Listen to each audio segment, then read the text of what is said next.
सूत्रों के हवाले से खबर मिली है कि श्रद्धा मर्डर केस में आरोपी आफताब का पॉलीग्राफी टेस्ट अब तक पूरा नहीं हो सका है।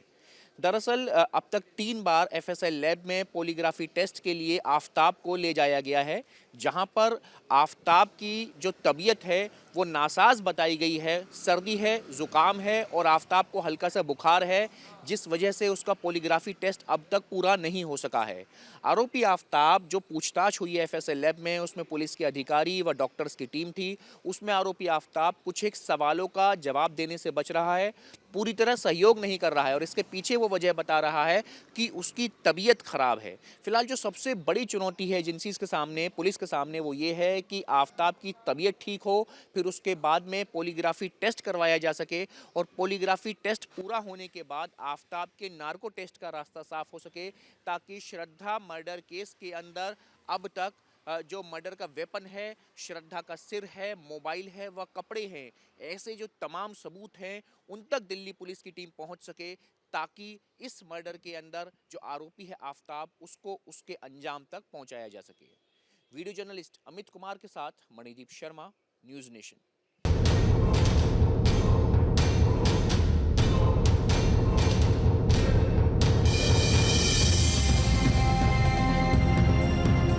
एक कातिल, अब तक मिले 15 टुकड़े और 11 गवाह। श्रद्धा के कातिल आफताब के और कितने राज।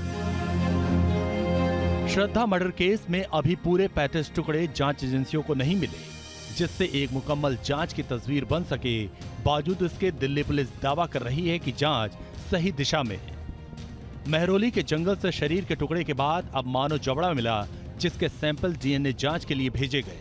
इसके अलावा हथियार भी बरामद कर लिया गया है।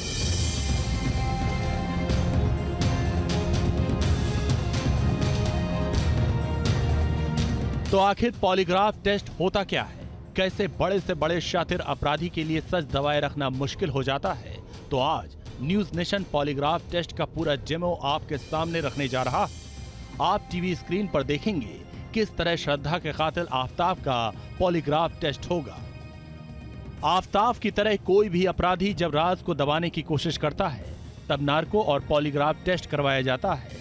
सबसे पहले आप समझिए दोनों टेस्ट में अंतर क्या क्या होता है।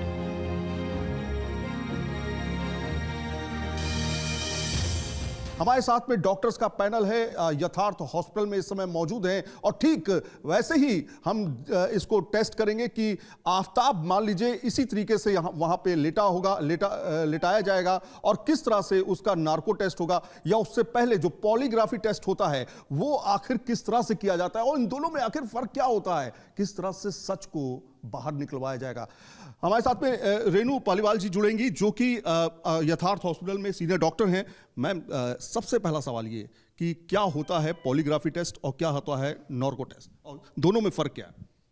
जैसे कि नार्को टेस्ट है उसमें हम मरीज़ को उसकी जो कॉन्शियस लेवल है, जो चेतना है, उसको डाउन करते हैं, मतलब बेहोशी की अवस्था लाते हैं। कंप्लीट बेहोश नहीं करते हैं, उससे पहले रखते हैं ताकि उसे उठाएं और कुछ प्रश्न पूछें तो वह जवाब दे सके, क्योंकि धीरे धीरे देगा।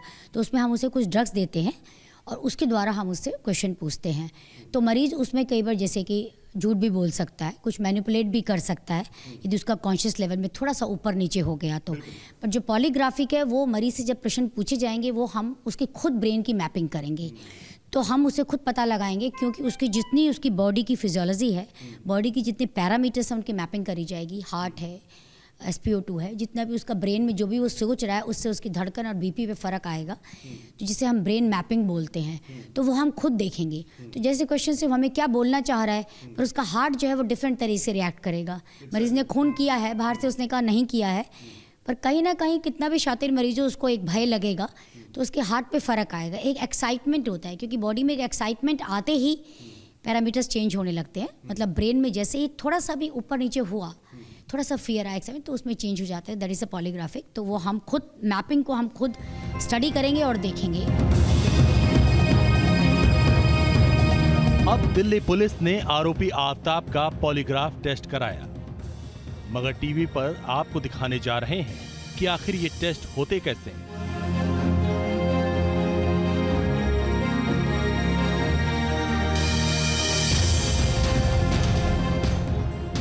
पहले मशीन अपनी लगा दी, ईसीजी हमने लगा दी, हाँ, सब कुछ लगाना पड़ा। क्या लगाया आपने?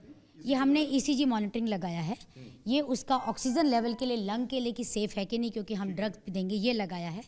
और ये ब्लड प्रेशर के लिए लगाया है, क्योंकि जो और ऑक्सीजन लगाइए तो हार्ट में जो भी वेरिएशन होता है मरीज के, या हार्ट में जो भी सर्कुलेशन में फ़र्क डालता है, तो उससे फिर बीपी, सैचुरेशन सभी एक साथ रिलेटेड। ये पॉलीग्राफी में? हाँ, तो सारा का सारा वो आएगा जो हम खुद देखेंगे। ठीक है, ये आपने अभी लगा दिया, मान लेते हैं अभी आपने लगा दिया, अब उसके बाद आपने देखा कि रेटिंग क्या आ रही है उस पर, ठीक है, उसके बाद सवाल जवाब होंगे। हाँ, ये नॉर्मल उसका बेसलाइन रिकॉर्ड कर लिया, नॉर्मल बेसलाइन रिकॉर्ड चल रहा है, उसके बाद जब सवाल करेंगे तो देखेंगे कि कितना बदल रहा है और कितना घट रहा है। ये कहना, उससे पता चलेगा कि वो सच बोल रहा है या झूठ बोल रहा है, या उसके दिमाग में क्या चल रहा है। हाँ डेफिनेटली, यदि वो 5 बार सोच और रहा है तो एक्साइट हो रहा है, फियरफुल हो रहा है। श्रद्धा मर्डर केस में आफताब का ड्रग्स एंगल भी सामने आ गया। श्रद्धा वॉलकर के दोस्त और टीवी एक्टर इमरान नजीर खान ने कई शॉकिंग खुलासे किए हैं। उन्होंने बताया कि आफताब की ड्रग्स की लत से श्रद्धा परेशान थी और वो किसी भी हाल में उसे छुड़ाना चाहती थी। तो ड्रग्स एडिक्ट आफताब का पॉलीग्राफ टेस्ट कामयाब हो पाएगा? पहले आप देखिए इमरान नजीर खान ने क्या क्या कहा, फिर डॉक्टर से समझेंगे कि ऐसे अपराधी का पॉलीग्राफ टेस्ट कितना कामयाब होता है। वो ड्रग्स लेता है और उसे टॉर्चर करता है, उसका बॉयफ्रेंड जो है मेंटली डिस्टर्ब चल रहा है बिकॉज ऑफ दैट ड्रग्स, वो स्मोकअप वगैरह कर रहा है, तो वो चाहती थी कि उसे इस सब चीज़ों से बाहर निकालना। तो उसी मामले में वो बहुत डिप्रेशन में लग रही थी, सोच रही थी कुछ। इसमें ये भी देखा गया है कि झूठ बोल सकता है, वो गुमराह कर सकता है। कहते हैं कि अगर आप वो नशा लेता है, पहले से वो नशा लेता है, आफताब नाम में उसका, वो पहले से नशा लेता है, तो क्या संभावना रहती है, झूठ बोलने की प्रवृत्ति कितनी हो सकती है स्ट्रांग उसमें? बहुत पॉसिबिलिटी है। ये कंट्रोल्ड सेडेशन है, ये पूरी तरह से कोमाटोज नहीं है, आपको नॉकआउट नहीं किया जा रहा है।